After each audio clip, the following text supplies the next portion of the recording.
ዛሬ እነዚህን እናያለን። ያው ማን ነው እንደዚህ ያደረገ? አንተ ነህ ፍለው ያለው ነገር ነው ስትጠይቁ አስከታላችሁ። አንተ ነህ፣ አንቺ ነሽ፣ ኧረ እኔ አይደለሁም እና ማን ነው?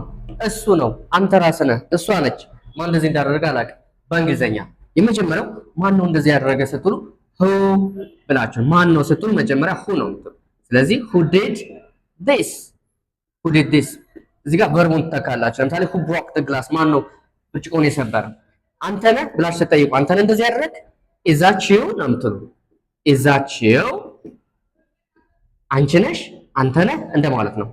ኧረ እኔ አይደለሁም no it's not me no it's not me ካላችሁ እኔ አይደለሁም እያላችሁ እና ማን ነው then who ማን ነው እንደዚህ ያደረገው እያላችሁ then who did this or then who እሱ ነው it's him ነው የምትሉ it is him እሷ ነች ስትሉ ደግሞ it's her አንተ ራስህ ነህ it's you ማን እንደዚህ እንዳደረገ አላውቅም ስትሉ እናንተ ኮሜንት ሴክሽን ታስቀምጣላችሁ ፎሎ ማድረግ እንዳይረሳ thank you